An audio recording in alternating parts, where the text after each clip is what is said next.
On this episode of Inside Boxing Live, you're going to hear from Jamel Herring, the former 130-pound champion, current broadcaster for Top Rank, as we get into the Ryan Garcia, Tank Davis rumors. Shakur Stevenson just announced a new fight. Teofimo Lopez returns next weekend, and we have a full slate of fights coming up on Showtime Boxing. Let's get into it. Let's talk boxing. Inside Boxing Live coming up next.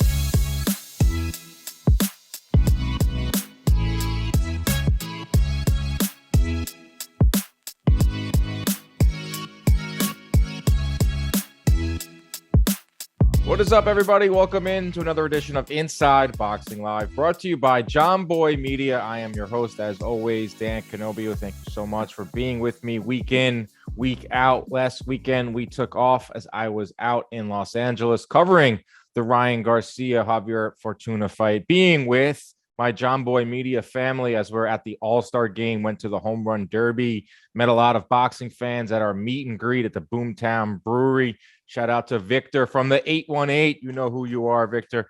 It was a great time out in LA watching Ryan Garcia up close. Great performance from the kid.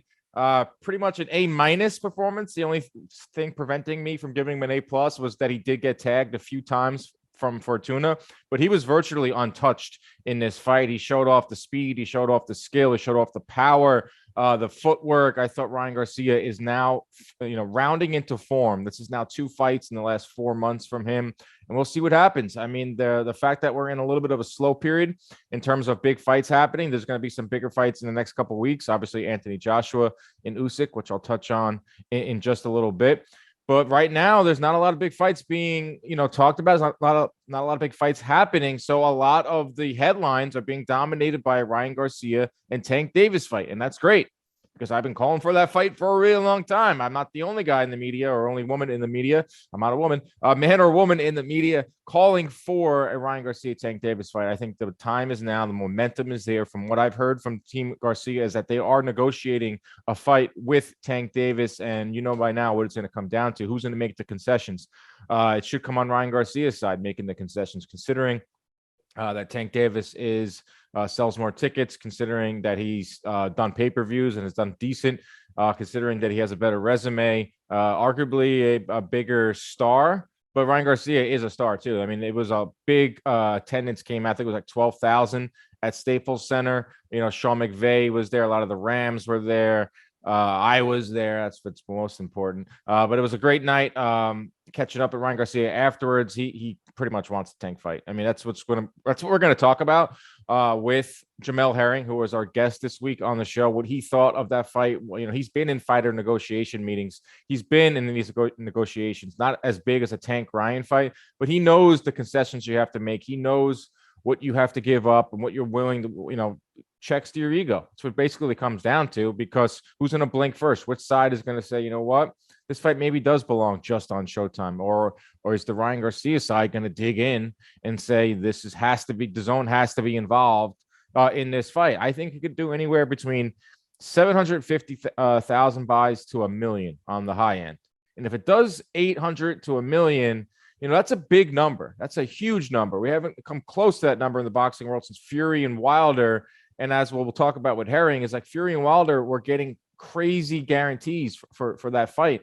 Tank and Ryan aren't at that level just yet, so it could make money. So it could be a joint pay-per-view. I think right now both sides are kind of posturing, with Showtime saying it has to be on Showtime, and DAZN saying that we have to be involved with it. So that's still like the biggest story in the boxing world. We'll talk about it with Jamel Herring. Also, Shakur Stevenson made an announcement that he's going to be fighting in Newark in late September, a Friday night, a homecoming fight, even though it's against a really tough opponent in Robson Conceição.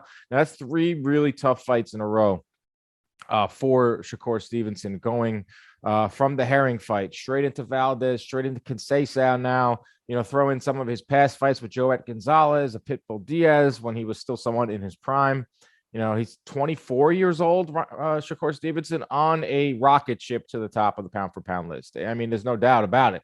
Jamel Herring speaks very highly of Shakur Stevenson, obviously shared a wing with him last year. So I love that card, too. I'm going to be there at the in Newark for that one. I love the card because Bruce Carrington's going to be on it. Keyshawn Davis is the co-main event. Top Rank has arguably the best stable in boxing right now. And they do a very good job at highlighting them, and they do a very good job of getting them out in front of boxing fans, like a Bruce Carrington, a Keyshawn Davis, a Richard Torres, Xander Zayas, who's going to fight underneath Teofimo Lopez August 13th, which leads me into Teofimo Lopez coming back August 13th. Did you catch that interview he did with Mark Kriegel on ESPN last weekend? Yikes. I love Teofimo Lopez. If you've been following me, if you've been following this show, Teofimo has been a recurring guest, and I consider him a friend, but he is still not over the loss. He is still not saying the right things or has the right mindset heading into this fight with Pedro Campa. Should he knock out Pedro Campa? Yes, but bigger fights loom for Teofimo Lopez. He is just, I don't know exactly what's going on with him mentally, physically, and I think he has all the skills in the world, but we'll talk more about that with Jamel Herring as well. Some other news and notes. Did you see this? Anthony Joshua and Alexander Usyk, the rematch is happening later next month, August 20th. And everything was signed, sealed, and delivered. We got an undercard with Badu Jack on it and some other intriguing fights. We have a location, obviously somewhere in Saudi Arabia. But the only thing missing was, where is this fight going to land? Is it going to be on DAZN, which just signed this lifetime deal with Anthony Joshua? He left Sky Sports. But a little wrinkle in this deal, there's always wrinkles in these deals, especially with Eddie Hearn, is that he left it to the Saudis to work out their own network deal or rights deal for this fight.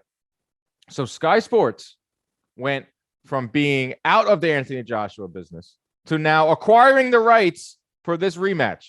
It's going to air on Sky Sports pay-per-view in the UK. There's still no word on where it's going to air here. Is it going to be on part of your regular DAZN package? Is it going to be a DAZN pay-per-view? We're only a few weeks away, and we still are a little murky on how we're going to watch that fight, at least legally. I know that there's people out there who can get a stream of that one. I'm looking forward to it. That's obviously the biggest fight on the upcoming calendar for the summer. That, and of course, the Canelo Triple G, September 17th. Jake Paul, Hakeem Rockman Jr. If you're into that, that's next weekend at Madison Square Garden. So that's some of the latest news and notes. Mike Tyson miniseries. If you follow me on Instagram at Dan Canobio or on Twitter, I put together a little reel, a 1 minute, a little video there on what this miniseries is. Mike Tyson has been in the headlines forever now. There's been movies about him, documentaries, one-man shows, I should say. We know the Mike Tyson story, especially if you're a boxing fan, but there hasn't really been like a series. There hasn't been a movie since 1995, HBO movie, but Hulu now has a Mike Tyson miniseries coming out August 25th, starring Trevante Rhodes as Mike Tyson. He was the lead in Moonlight, which won an Oscar in 2016. It's a good cast. Harvey Keitel plays Cus D'Amato. You got Laura Harrier from Black Klansman. She plays Robin Givens. And it's coming from the same producers, same writers, same team that brought you I, Tonya, the Tonya Harding movie. That was awesome. So I think I have hope. I have hope that it's going to be good. I'll be reviewing it every week on the pod starting August 25th. I think it's going to be fun.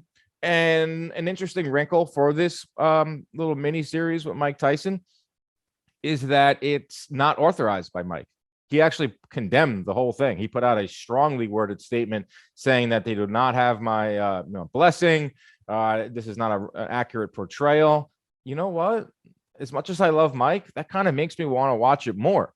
I mean, we've seen The Last Dance with, that's a documentary that was done with Michael Jordan. We're seeing it right now on this Derek Jeter doc. He's very much involved with it. So it kind of comes off like a PR type of, a combined documentary where the subject is involved with it. In The Last Dance, they did get into the gambling of Michael Jordan. They did get into his father's murder. They did get into some of the vulnerable parts of Michael Jordan. But who knows if we're going to see that when we see this with Mike Tyson. But apparently, if Mike isn't involved, that means that they are more likely to talk about the downside, the rape charge and some of the drug use and everything that we know from Mike Tyson.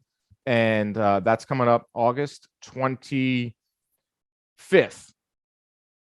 on Hulu. All right, let's get into our picks this week. As you know, if you've been following along on the show, I have a beautiful deal with our friends at DraftKings Sportsbook. Turn big league action into big winnings with DraftKings Sportsbook, an official sports betting partner of Major League Baseball. Right now, new customers can bet just $5 on any game and get $100 free bets instantly. Plus, all customers can combine multiple bets for a shot to win even a bigger payout with the same game parlays. I'm going to give you my same game parlay for this upcoming fights on Showtime. I have been using the DraftKings Sports app to bet on my beloved Yankees. I was at the Subway Series this week, went to the first game. I put down $20 on Aaron Judge and who was it? Alonso to hit a home run in the same game. Judge did his part. Alonso had 4 hits, none of them home runs. That would have, it was plus 180 odds on that. So they have some really good stuff going on with the Major League Baseball. Obviously, they have their boxing picks as well. I'm going to give you those in just a second. But download the DraftKings Sportsbook app right now. Use promo code BOXING. Very easy. Boxing. New customers can make any $5 bet and get $100 in free bets instantly. Promo code BOXING only at DraftKings Sportsbook, official sports betting partner of Major League Baseball. Minimum age eligibility restrictions apply. See show notes for details. MLB trademarks used with permission. All right, let's get into my picks this week. Biggest card is coming to you over on Showtime. It's a fun card.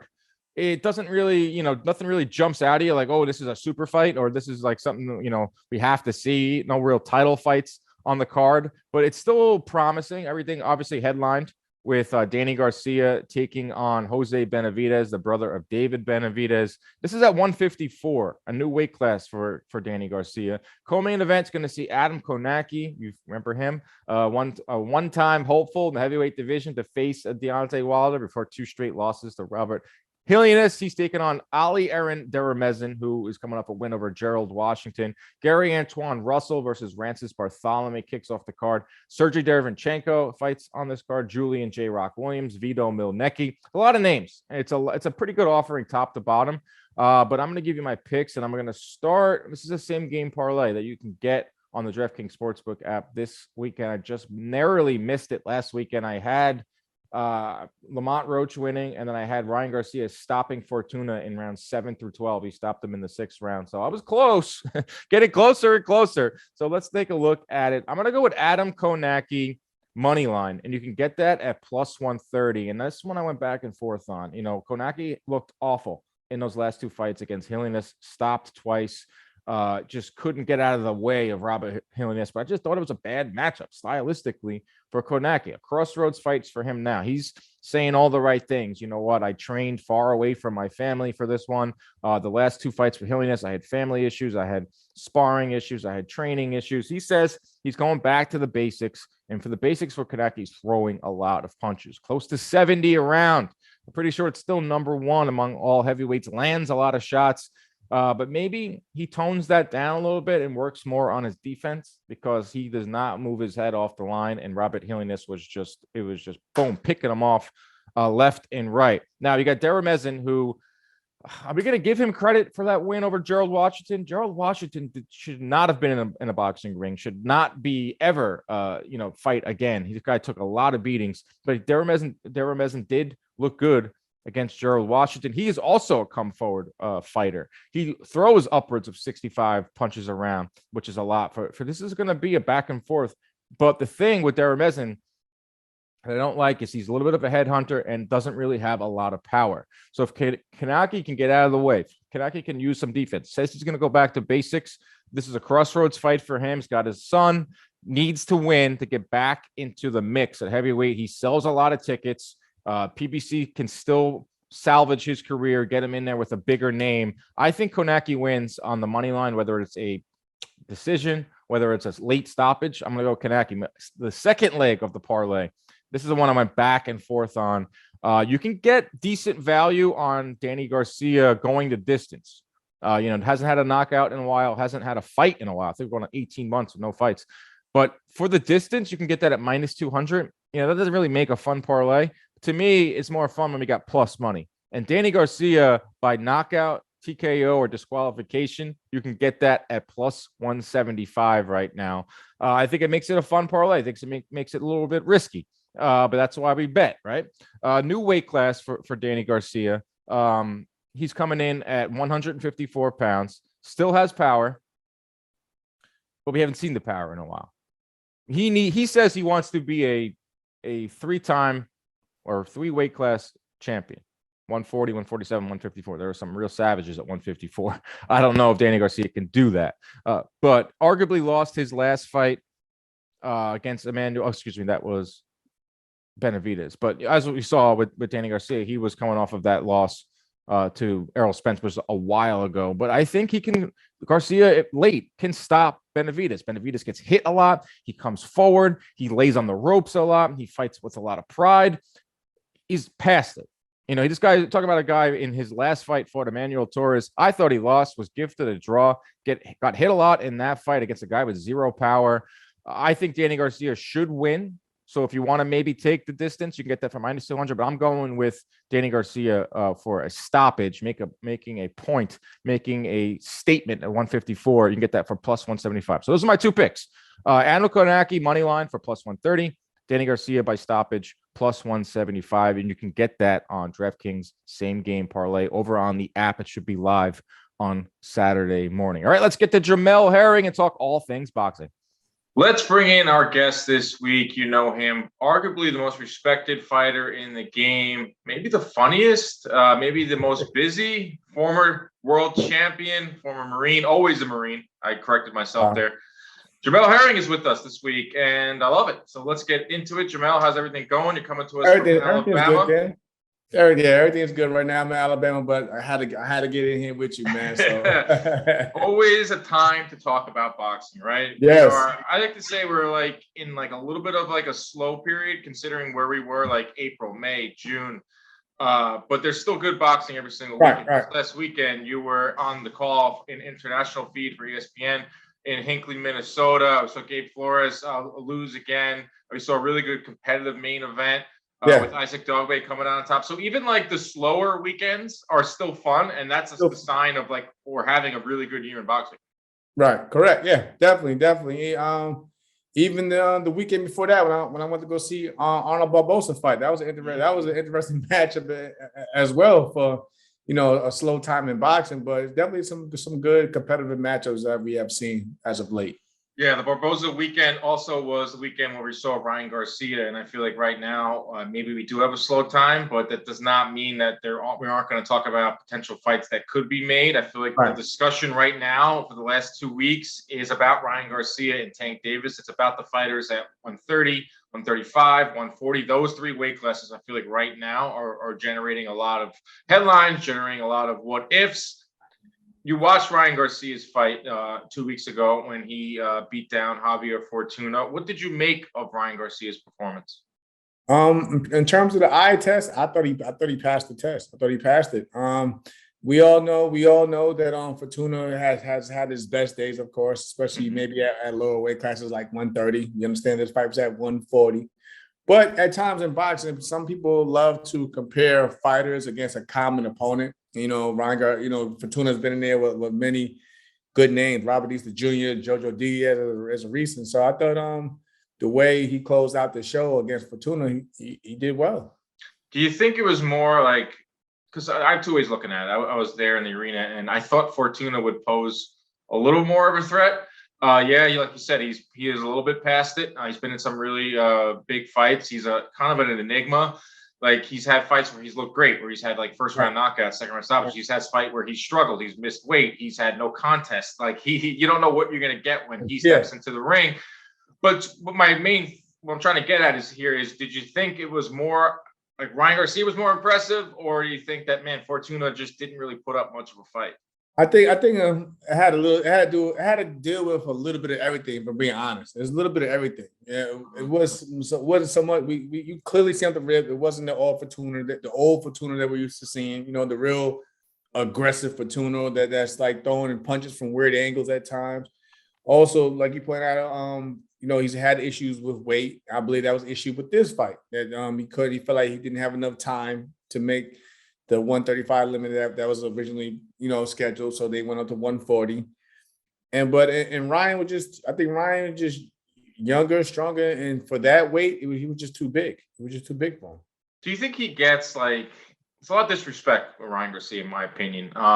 There's a lot of things you have to get past in order to appreciate his boxing skills. Yes, the ridiculous social media following. By his own admission, he's a goofball. You know, he's told me himself, like, I'm a goofy guy. Like, that's just what I am. Like, he's from a different generation than you and me. We're about the same age.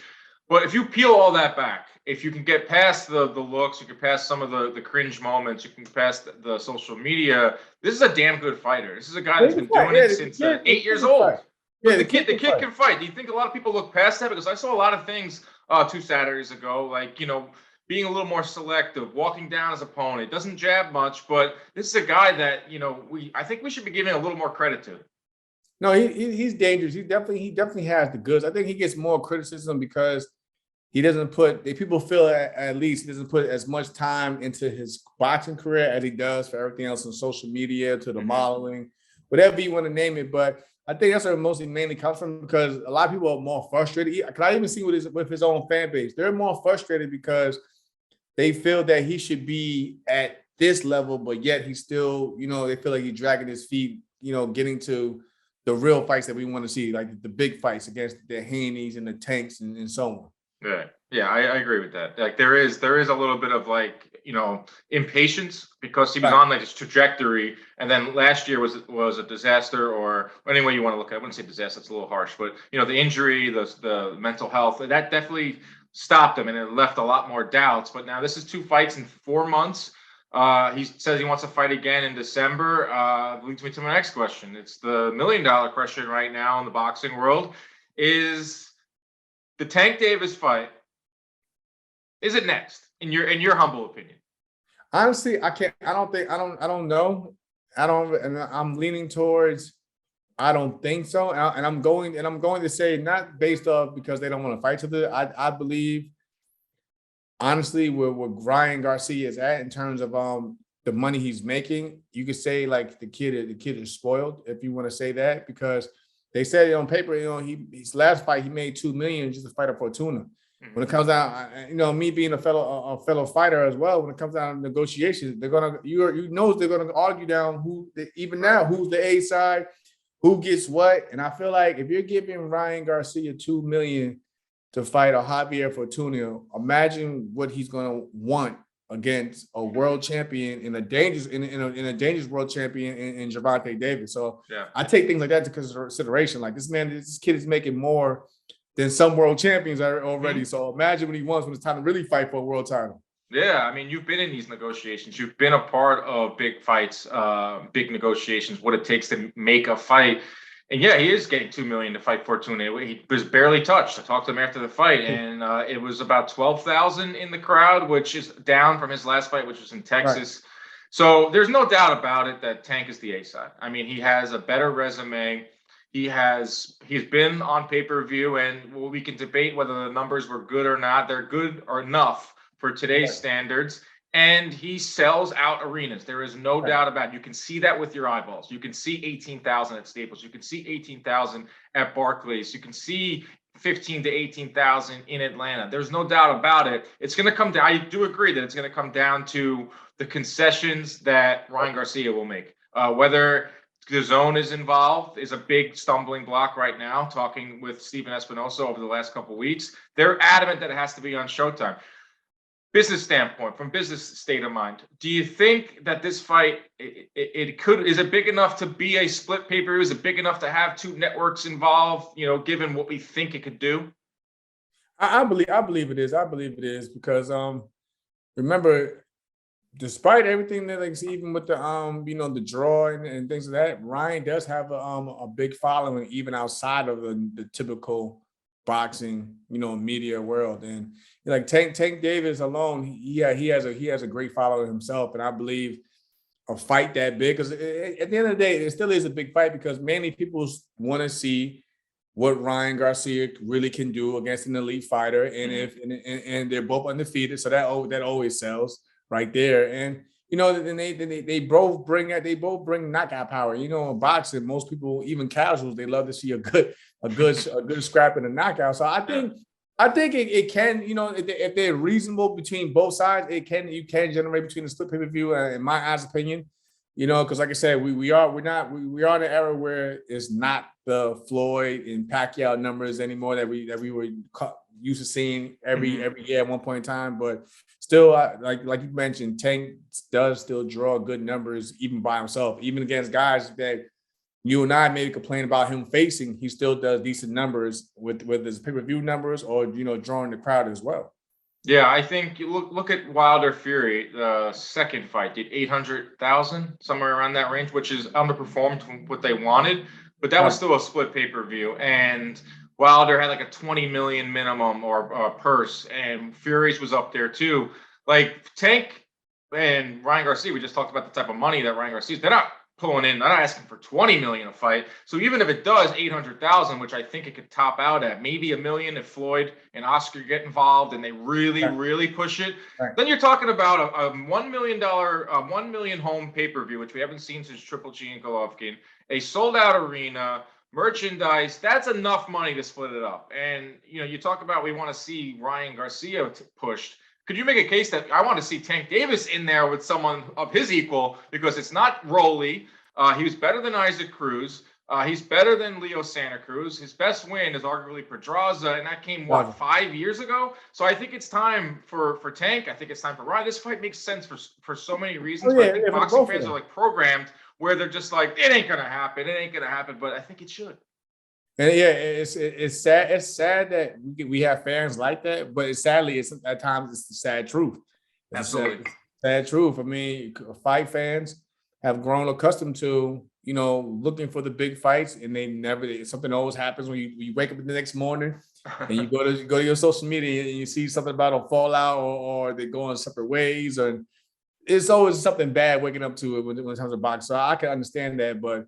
Yeah, I believe that there's enough. If all parties involved really want this fight to really happen, as they say, I believe they can get it done, and they can be reasonable about doing it as well. Right, I heard about belts. There's no belt on the line, so that's a problem. This is not a fight for belts. This is a fight for money. It's a prize fight. Yeah. Like look at Tank. He's never mentioned to fight Kambosos. He was never mentioned now to fight Haney. He could have easily found a way to fight those guys. He's in it for money. Leonard Ellerby will tell you the same exact thing. Same could be said for Ryan Garcia. He's turned down mandatory fights. He's turned down interim belts. They're not. I wouldn't say they're not interested in being world champions, but they haven't really made it like their focus. It hasn't been like that's what I mean. I can't get mad at Ryan Garcia whenever you said that belts don't matter, because if you're paying a kid $2 million to fight anybody, I'd probably be the same way. I don't need to fight. I don't need to fight for a world title. I could pass on mandatories, because if I'm still going to get 7-figure paydays and I could handpick my opponents myself on my own time, that's a win right there. If you have that thought process, you're winning. Yeah. Did you see anything though from Garcia in this fight that he would give Tank problems? I never actually asked you where you stand on what happened in the ring. Because he's tall and rangy. So if he and Ryan can box, like I said, he does have a good amateur pedigree behind him, so he can box. If anything, where his flaws, and everyone always says it, is that it's his defense. He has holes in his defense still, and he doesn't move his head. And with Tank, even when you're on the aggressive, he's dangerous. I mean, look what happened to Rolly's the last fight. Rolly's just pressing forward and got caught in the middle of throwing punches. So just imagine, timing will be speed, and Ryan does have speed, but if you catch Ryan at the perfect moment, like how Tank, and Tank has the experience to do so, it could be ugly on that end. I love the fight. I mean, just hearing you say that too, it's just perfect matchup. I mean, the counter punching of Tank, the power of Tank. Ryan Garcia is a plotter. I mean, that's what he is. We've seen enough of his fights now. He just comes forward and he leaves his head high. I mean, he got stung a few times. Fortuna wasn't able to land a lot, but when he did, there were counter shots up top over, trying to land that Luke Campbell overhand right that knocked down Garcia. So there were a little flaw. I thought it was like an A- performance from Garcia. It stopped from being an A+. Was did get tagged a few times. Does have his chin up high. That's just who he is at this point. But he does have something you can't teach. This the speed, and that left hook might be one of the best punches in boxing right now. Yeah, and I called it. I called it before the match. I say, knowing Fortuna's his style in terms of him when he does get aggressive and him jumping in forward, he's going to get hit with a check hook. There you go. That's how it happened. I saw Jojo Diaz after the fight, and he was not impressed with Fortuna's performance. I said, "Hey, you took it out of Fortuna. I mean, that's why he didn't look so great." Right, it happens. Right. And I asked him, "What'd you think about Ryan's performance?" It was okay. I mean, that's honestly, if I was a betting man, as badly as we all want to see Tank and Ryan Garcia next. I mean, Ryan Garcia, Jojo Diaz is just right there. They're both under the Golden Boy banner. They can fight in December. It's easier the two to make, plain and simple. They're both in the same, they're both on the same side of the street. They're both right there. They actually have a history in terms of back and forth, issues between the two of them. So right.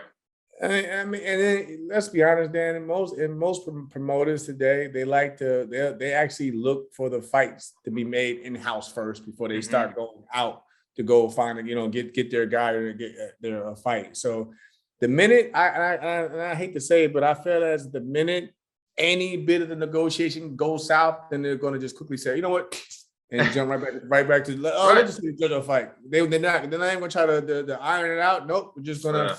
And just go with JoJo. Yeah, I think it will be, they'll both fight in December, November, December. Tank, maybe Cruz. That's the thing, is like Tank doesn't have like that in-house option. I know they can cook someone up. PBC always was able to find someone that could fight Tank. And just like our point with Ryan Garcia, Tank is getting, he's going to get several million to fight anyone. He's going to sell out pretty much any arena, because when they go to Tank fights as if it's an event. I mean, it's a great recipe. I'm not going to knock it. I'm not going to knock Leonard Ellerbe or Mayweather, because I think any promoter would sign up for the game plan that they have: finding an opponent that's beatable, selling out an arena, and doing it twice a year. But we talked about this till we're blue in the face. Like, it's got to the point where Tank, like, it's getting to the point where he has to fight someone like a big name, like the top guys, Ryan Garcia, Haney, Lomachenko, whoever it may be. Like, it has to come soon. So that's the case. That's the crazy part, though, Dan. After watching Ryan's fight, it's just we live in a crazy time where Devin Haney was in the building, and it's like they just didn't even acknowledge. And this is the man who's the lineal, undisputed world back. Just you could even say 10 years ago, any top challenger would have been jumping at the chance to fight the undisputed world champion and get all the belts at once. But nowadays, it's all about, well, how much can they draw? How much can I make? Yeah. And if I can make more by taking less risk, I'll go that route. Well, you're a fighter. I mean, you guys put up with ridiculous training schedule, ridiculous sacrifices, taking literal punishment in the ring. So can you knock like a Tank? Can you knock a guy that wants to make the most amount of money? In terms of his lifestyle and well-being, and if you're living comfortably and well, I say go for it. I'd say go for it. But I just pointed out, like, it's just how different the times are. Right. Back then, the belts actually brought the money. Now today, it's all about, hey, if you have a good name, you're a draw. Yeah. That's enough right there. And that's what basically what Ryan Garcia is. He just, he has a name. He has polarizing. He's a draw. Yep. Hey, if he doesn't, whatever. He's making more than world champions now. Well, a Ryan Garcia fight and Tank fight is one of the three biggest fights in boxing. It's the one that can maybe reach $1 million. Haney and Tank, great fight. I mean, it'd be awesome to see that, but it's not selling. It's not putting up the same type of numbers that a Ryan and Tank fight. I mean, that just is what it is. I mean, the boxing landscape enough. Tim Bradley said something that was really interesting after the fight on Saturday during the State of the Game show on ESPN, that he believes that Ryan Garcia has a higher upside than Teofimo Lopez. I was like, wow, that really made me think. What are your thoughts on that? Who do you think has the higher upside? I think probably because it's no secret, we all know what Teofimo's been going through in and out of the ring. So I'm pretty sure that played a lot to where he's coming from. And let's not forget, this is the boxing world. The minute you lose that it seems like that aura, vanishes for the time being until you come back and do something drastically different in your career. But I mean, right now, you probably could say so because again, Ryan does have a lot of marketing behind him. Like, I mean, he has a totally different base outside of boxing. So in terms of just being more of a face out there in terms of boxing, maybe so, but I'll still say that Teofimo is probably the more, skillful, has more tools, in his back. But I can understand. I can understand where Tim is coming from as well. I love Tim. Just saying that right there makes you think. That's why he's like the Charles Barkley of boxing. I tell him that all the time. He really But is. I say you're the Charles Barkley of boxing, but you won a title, and he likes that one. But yeah, I agree with you that I think Teofimo is the more skilled fighter, no doubt. Has more accomplishments, but if you're going for upside, it's like maybe Ryan Garcia has a better team in place. His dad was willing to step back and allow him to train with a Reynoso or allow him to train with a Joe Goosen. His dad's still involved. Where on the other end, Teofimo Senior, I haven't seen any difference, any change in their attitude, any change in their behavior from the loss to Kambosos. That's gonna be where that can actually. And I love Junior, but that's what Tim probably could look at as Teofimo basically being stagnant or crippled because he hasn't had a chance to probably be placed in a different trainer's hands at least right now. Whereas, like you pointed out with Ryan's situation, his father, let him put trust into other trainers to where, Ryan has shown improvement to spots as he had when he first turned pro. But I mean, again, I feel like it's one of those things when once you take that loss, that people start asking if you're still serious or you still have it at times too. It's how you take the loss. It's how you look in the loss. It's how you act afterwards, your mindset. And did you catch the interview with Teofimo and Kriegel? Well, when you put it that way, it wasn't Tio's my guy, but it wasn't the greatest outlook after that loss, especially with the moments within the ring. People had a sour face about how he carried himself, and pretty much that was a bit of the signs of where his mentality state was at right then and there. Also in the middle of the ring after his last fight, but who knows? Yeah, he said some things in that interview like, "I still thought I won." Referee said I won. You see, he left my hand up, and I know, but there's two ways to look at it. I ask you, the fighter. I ask you,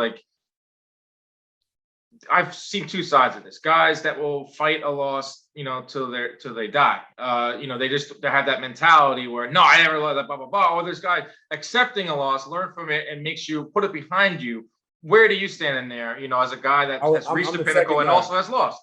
I'm the second guy. I'm the second guy that listen, I probably didn't do what I had to do tonight. If anything, I won't be so hard on myself, but I have to look at the fight again and take it as a lesson more than a loss. But that's just me.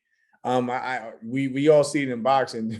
The minute you get on, even because the first thing these fighters do today is go on social media. So the minute you go on social media with the Twitter fingers and the excuses, you lose all credibility. No matter if it was a close fight or a good fight or not, you lose all credibility in that fight because people feel as you're just making this. You're so a sport. You're making excuses. You don't want to see that. You don't want to see excuses. Like Kambosos talked the big game before he fought Haney. I mean, the ridiculous, the mind games, what did he say? The mental warfare, whatever he said before that. And after he lost, he gave Haney his respect, said we'll do it again. Hasn't made an excuse, and okay, that's fine. It's boxing, and you're right. Like this stupid notion that you have to have this, as bad as we think we're like being far removed from the Mayweather era where everything is about there's still a stigma around losing a fight like that, but I believe it's how you handle the loss. Yeah. And I think Teofimo, honestly, I love the kid. I've was one of the first to interview him when he burst onto the scene. Consider him a friend. Haven't heard from him in a while because it goes up beyond just me interviewing him. I consider him a friend. And to see that interview, to see where his mindset's at, it's a little troubling. We'll see because he fights in 2 weeks. Much of a tune-up fight, but like at 140, it's a wide open at 140 for Teofimo. Take a look at some of the belts that are coming off of the waist of Josh Taylor. You take a look around at the rest of the division. It's pretty open. They got guys like Jose Ramirez who are, talking about going to 147. You got Jose Cepeda, who's been around for a while. Regis Prograis, who can't seem to find a big fight. There are big names and there are winnable fights for Teofimo. So if he can get back to the right mindset, if he can get back to stabilizing his personal life, he could be a guy that could just get back to the top, right? Right. Yeah, of course. Like I said, 140 at one point in time, it was like how 135 is right now. It was just one man had all the belts, and even then, even now, so matter of fact, even now, so 140 is still at least stacked with a lot of good contenders, at least, trying to get an opportunity shot. But I believe, like you said, Teofimo, he still has a good team behind him. Like you pointed out, this is pretty much more so of a tune-up just to get the rest off, see how he looks. But all he needs is that one good win because he's already high enough in the rankings anyway, where people are complaining how high he is in the rankings. So, one good win, and I'm pretty sure before the year is over, that he'll be looking at a title shot. Oh, definitely. I mean, he's positioned really well. I mean, got ESPN behind him, has a huge name. I'm pretty sure his new deal has him fighting in a pay-per-view fight. So if he has a spectacular knockout, and it won't be long before he's in there with maybe a Josh Taylor or whoever comes out of that. Jose, probably more in line with Jose Ramirez Zepeda fight that's supposed to be happening. Right. I could see that. I could see him going after that one. But it's all about what's above the shoulders with Teofimo. I hope that he finds it because he's a great kid. And he's a damn good fighter. Another name, he's at 130 right now, but he's going to be at 135 soon, in my opinion. I think he's going to be the pound for pound best in the world, Shakur Stevenson. He just had his press conference this past week. I know that guy. You happen to know him pretty well.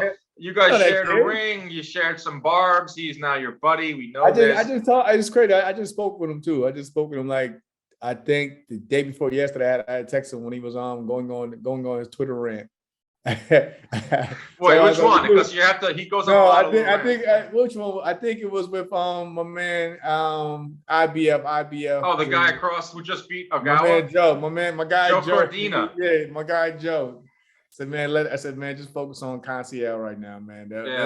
It'll. But now, me and him we have a good relationship now. Like I'm talking about, I'll be there. Actually, we'll be there in Newark for his next fight. But yeah, I'm gonna go to that because I think it's a really good card. I just tweeted it out today. I mean, you know what's good about it though. Honestly, Dan, it's not so much of the fights. It's the fact they pointed out yesterday the future. You get to see it's the talent on the card that I'm looking at. Like, you know what? All these kids that were at the press conference yesterday, they all have the potential to be world champions in their own right. So no, they will. That's what I tweeted today. It's like you have a chance. If you want to go to Newark, it's probably good. It's going to be priced well. You get a chance to see Shakur Stevenson, who's already arrived. You get a chance to see Keyshawn Davis, who's going to be a future champ, and Bruce Carrington. And there's a lot of other guys on that card. Tucker, so on and so on. And Floyd Diaz. It's a really talented card. I'm pretty sure Top Rank will, match him up to where the fights are entertaining as well. So that's definitely a good card to actually, witness. Yeah, but with Shakur, here's a guy that I think could rule over everyone at be pound for pound number one. Fights, he's in line to have huge fights with a Lomachenko or a Haney. However the dust may settle, once he eventually moves up to 135, and he can see he's got a homecoming fight. He's a main event now. He's got 2 world titles, but the run that he has been on, starting with your guys' fight, fighting Valdez, now fighting Conceição, who arguably beat Valdez. Throw in the fact that he's had some good wins over Joet Gonzalez, over Pitbull Diaz. This guy's building a pretty historic beginning to his career, Shakur Stevenson. Agreed. Yeah, his resume is for his age and where he's at in his career is actually pretty stacked. It's solid, and it's only going to get better because I know Shakur, and I know that he wants the harder fights, the bigger fights, the fights that people think that he'll actually have some issues in. So he wants the Lomachenkos, he wants to fight Tank Davis.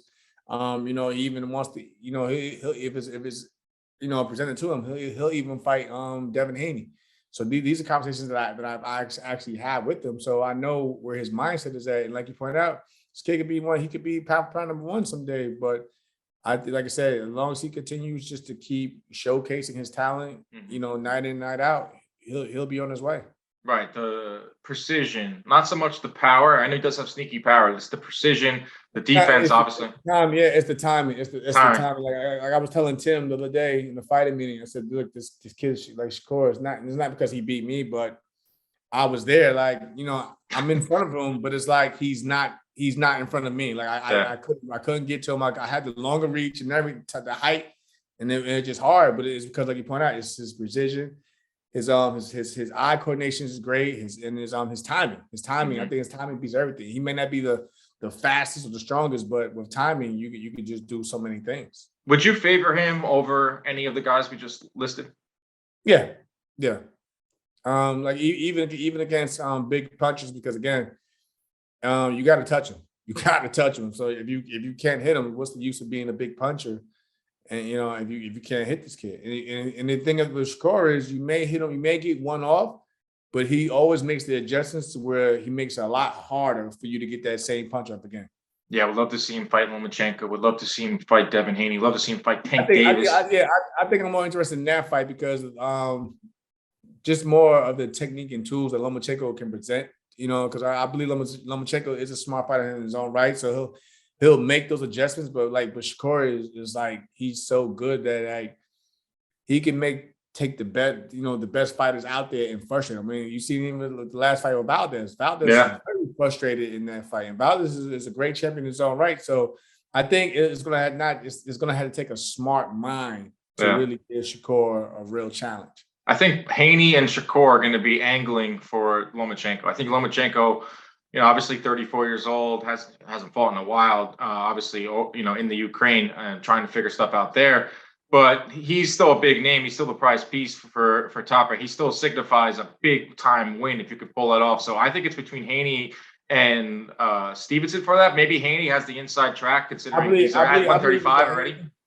And I believe it's Haney. It's not saying that because Devin is the easier of the two. I believe it's because, like you pointed out, he's 34 years old now.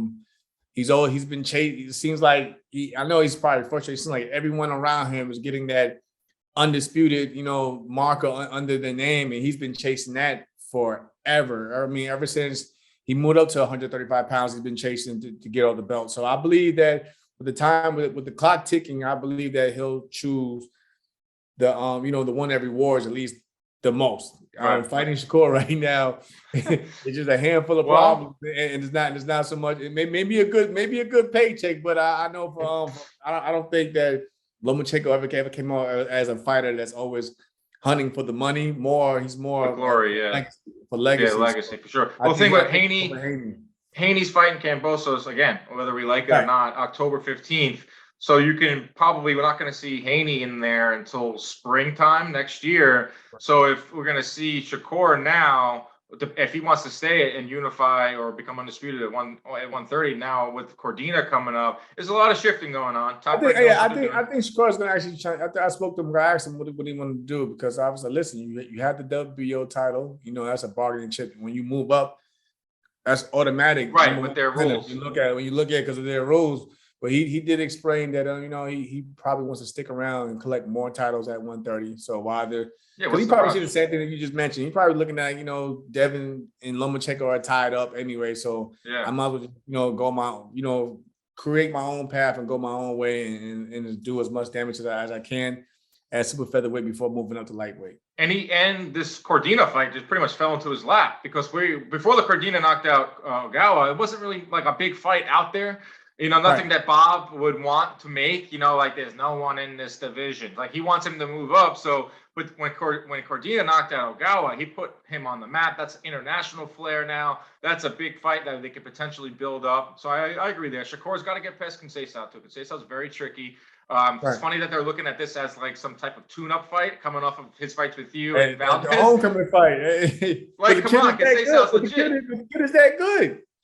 This is why I think that there's nothing against Conceição. He deserved another opportunity after the whole thing with Valdez. Yeah. But the issue with him is, if you really look at it, he fights at one speed. He'll throw a lot of punches but he'll throw a lot of punches hard, but it's all one speed. And I know Shakur will pick up on that, and that's when you start seeing him, being a more of a surgeon and just piecing them up, cutting them up in there afterwards. Yeah, I agree. This weekend's fights over on Showtime, Barclays Center. Danny Garcia is back against Jose Benavidez. That is a fight, a crossroads fight, because can you say a crossroads fight? It is. I mean, it's a cross. It depends on what they really want to do, because Jose Benavidez, I would say, is a part-time boxer. Obviously, injuries and whatnot. Hasn't really been in there a lot. Haven't seen much of him. Same can be said for Danny Garcia. Obviously, a great career, a career that most fighters would dream of. World titles, big fights, big stages, but has not been in the win column in a while. Has not fought in 18 months. I want to ask you this: you're a fighter in your last fight, and when you're in a training camp, and you were coming towards the end of the career, you've had same thing as Danny Garcia, reached the pinnacle, won a world title. Did retirement creep into your mind during training camp? And do you think the same is going on for Danny Garcia? Yeah, absolutely. At least for me. I don't know how Danny might be thinking, but I watch a lot that Danny does, especially on social media. It seems like he's more enjoying the benefits that boxing has brought to him. You know, he's out there really, he's doing really good for some property, traveling. Great family guy too. Yeah, he's living his life. So, but when you get like that, because like I said, boxing is a poor man's sport. But when you start living comfortably, it's like after a while, it's like you start saying, I really don't need this. I really don't need, like you mentioned, like I don't I'm constantly going through 8-week training camps, bad, bumps and bruises, early mornings, and it's like, if I don't have to do this anymore, if it doesn't work out, then I'm perfectly fine with that. And that's a real situation where I was at myself. That's why, like I was explaining to somebody, sometimes with certain fighters, they want to walk away, but they're forced. They're forced to fight because of whatever, financial situations or whatever they may be going through. But in terms of Danny Garcia, I don't think he doesn't need boxing anymore. So it's more, I think from him is more of, okay, let me just see if I can win a world title in a new division just to add to my great resume, and we'll see from there. But if it doesn't happen, I'm pretty sure Danny can easily say, hey, you know what? I did what I did. You know what? Goodbye. Yeah, I mean, he wants to win a world title in the 3rd division, but damn, bro, 154. There are straight up savages in that weight class. Yeah. Charlo. It's another division where all the titles are tied up. I mean, Charlo and Tim Tszyu are fighting in January. There's a line, and exactly, and there's a line.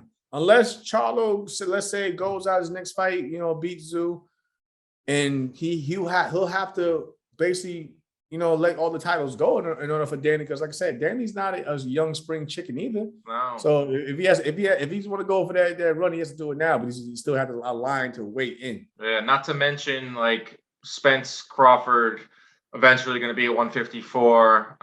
Sebastian Fundora. I mean, who the heck wants to fight that guy? And there's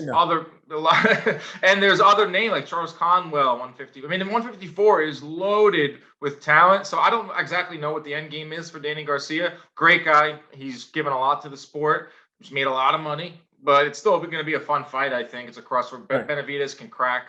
I think it will be an exciting fight. It's a pretty decent card. Adam Konaki's on it.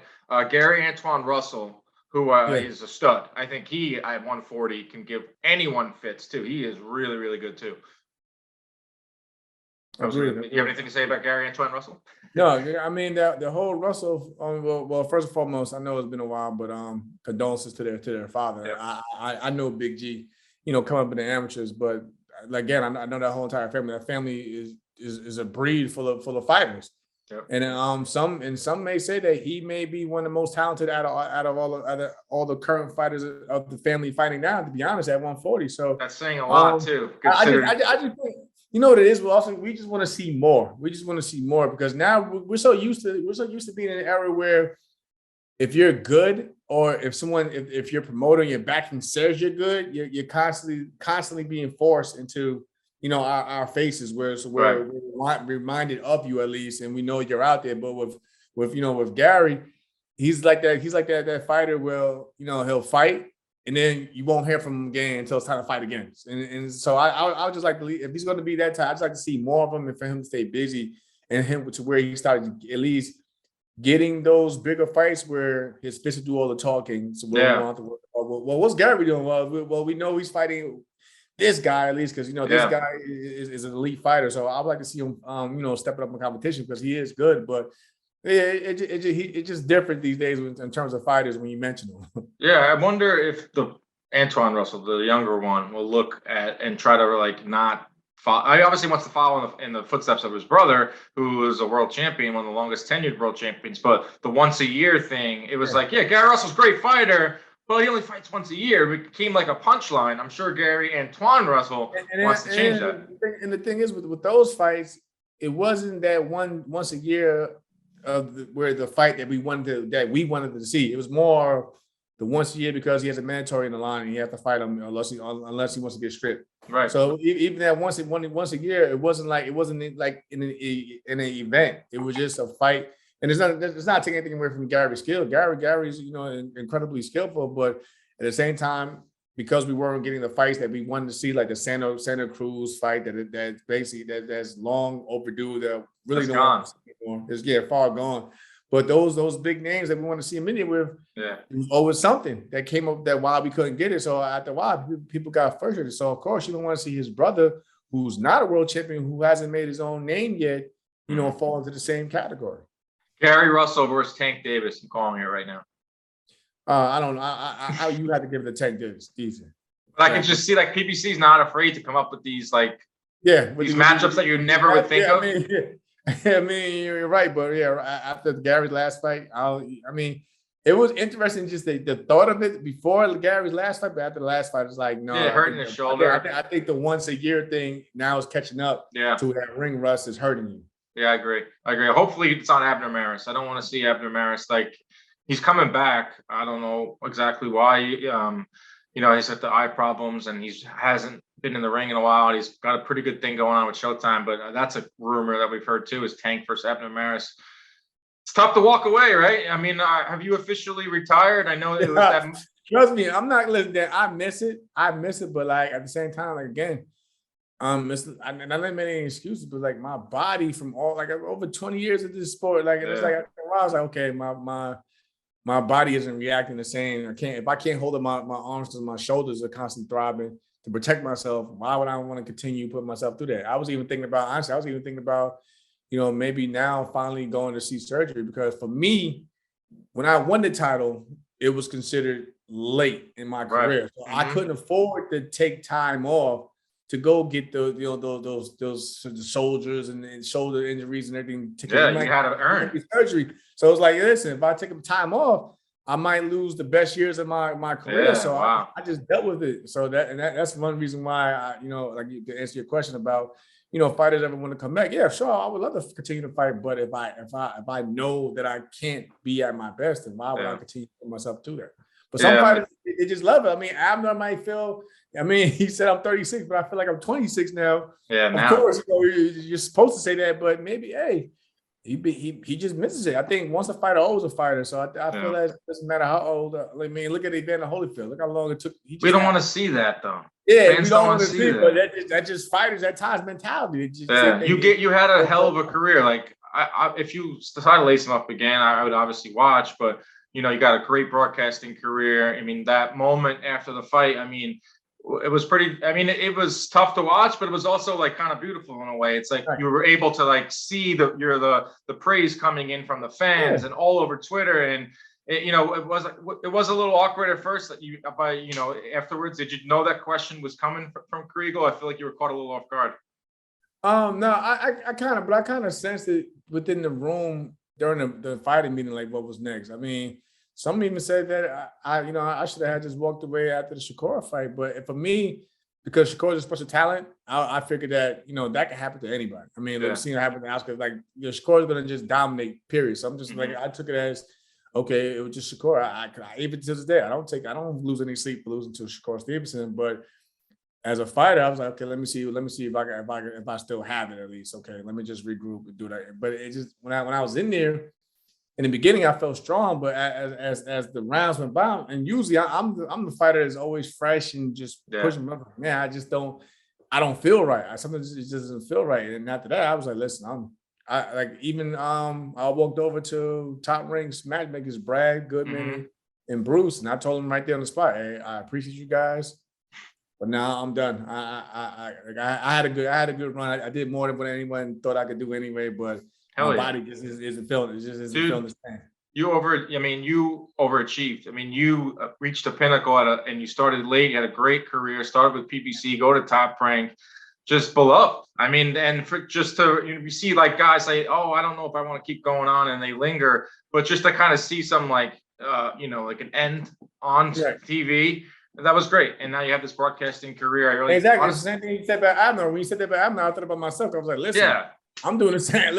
Sean Porter, another one. I'm happy. I am totally fine if I could just sit outside the ring and still enjoy the sport that I love from the outside and looking in. I'm fine with that. And I understand where where Sean Porter and Abner may feel on that stance as well. But some fighters, they just missing it. I guess he just wants to. I guess he needs that one last run to see if he still has something. I feel it. A competitor. He's a competitor. All fighters are competitors. But I mean, if it is the end, thanks for all the memories. And I know I told you on Twitter, but it's good to say it to your face. And now you're having the second part of your career. working in broadcasting and love it. I mean, you have a lot of good insights. I mean, I think you could do a podcast. And Christina's she's a great mentor. Christina Pancho is a great. Oh, she's mentor. The best. She's one of the best. I believe that she does her job just as great as anyone out there in the field. So I have to give thanks to her because she's always giving me tips and points to do it, and it's just fun. So I enjoy it. That's awesome, man. I love talking boxing with Jamel Herring, one of the best in the biz. Thanks a lot, man. We got to do this again soon. Anytime, Dan.